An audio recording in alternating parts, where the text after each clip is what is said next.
Já parou para pensar como uma lei ou até a falta dela pode mexer diretamente com a saúde de alguém? Hoje, a gente vai mergulhar fundo nessa conexão, que muitas vezes é bem invisível, entre as políticas públicas, o preconceito e a saúde da comunidade LGBTQIA+, aqui no Brasil. E para guiar essa nossa análise, vamos usar um estudo bem revelador dos pesquisadores Cardoso e Ferro. E para começar, vamos direto a um número. Um número que, sinceramente, faz a gente parar para pensar.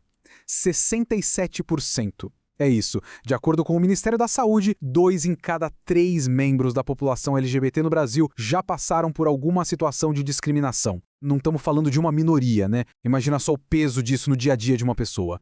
Bom, e o nosso roteiro de hoje vai ser o seguinte. Primeiro, a gente vai entender a saúde como um direito humano. Depois, vamos analisar a homofobia como uma violência estrutural. Aí, a gente passa para as políticas públicas, seus avanços e barreiras, vemos as demandas específicas de saúde da comunidade e, por fim, qual seria o caminho para uma saúde integral de verdade. Primeiro ponto, então. O que, afinal de contas, é a saúde? Se a primeira coisa que vem à mente é não estar doente, a gente vai ver que o conceito é bem mais amplo que isso. Olha só, a própria lei brasileira, a famosa Lei 8.080 de 1990, já nos diz que saúde de verdade depende de um monte de outras coisas, não só de hospital. Estamos falando aqui de comida na mesa, de ter onde morar, de educação, renda, trabalho, fatores sociais que são essenciais. E aqui está a conexão fundamental para a nossa conversa de hoje. Quando a discriminação ataca justamente essas condições básicas de vida, o resultado direto é o adoecimento. O preconceito literalmente adoece as pessoas. Agora, vamos um pouco mais fundo na raiz dessa discriminação. É importante entender que a homofobia não é só um ato isolado de uma pessoa. Ela funciona como uma violência sistêmica, estrutural. É muito importante entender isso aqui. Homofobia não é só uma opinião, um achismo, não. É uma ideologia de ódio, sabe, que coloca as pessoas como se fossem inferiores e, a partir daí, abre espaço e até justifica a violência contra elas. E bom, os números são assustadores. Dá uma olhada nesse gráfico. A frequência de assassinatos por homofobia, ela foi aumentando drasticamente ao longo do tempo. Não é um problema que ficou parado, estático. É uma violência que veio numa crescente. Por trás de cada número daquele gráfico, de cada estatística, existem histórias reais. Histórias como essa. Essa citação ela dá uma dimensão da violência física e psicológica que, para muitos, se torna parte do cotidiano. É muito forte. Certo. Diante dessa realidade tão brutal, como é que o poder público reagiu ao longo do tempo? Vamos dar uma olhada na evolução das políticas de saúde voltadas para essa população. Essa linha do tempo conta uma história bem importante. A gente começa lá nos anos 80, com políticas super focadas quase que só na crise da AIDS. Foi um passo inicial, claro, mas que também acabou reforçando muitos estigmas.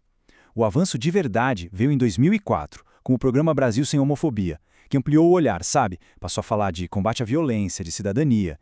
E em 2008, outro marco, a inclusão formal na política de saúde do homem. É uma evolução, lenta, mas que mostra uma mudança clara, de tratar uma doença para, enfim, cuidar de pessoas. Esse slide aqui mostra o contraste de uma forma genial.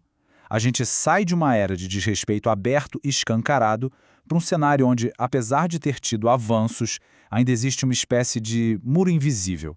A tal da norma heterossexual que ainda dificulta muito o acesso e o acolhimento nos serviços de saúde. Agora, um ponto fundamental. Entender que a sigla LGBTQIA+, representa uma diversidade imensa de experiências. Não dá para colocar todo mundo no mesmo pacote. Então, vamos mergulhar um pouco nas demandas de saúde específicas de cada grupo. Vamos começar pelas mulheres lésbicas. As necessidades de saúde delas muitas vezes acabam sendo invisibilizadas, sabe? Até mesmo dentro do próprio sistema de saúde. É quase um efeito dominó, olha só. A rejeição e a violência levam ao sofrimento psíquico. O medo do preconceito nos serviços de saúde afasta essas mulheres do cuidado, da prevenção. E o resultado? Riscos maiores de doenças graves, como câncer de mama e de colo de útero.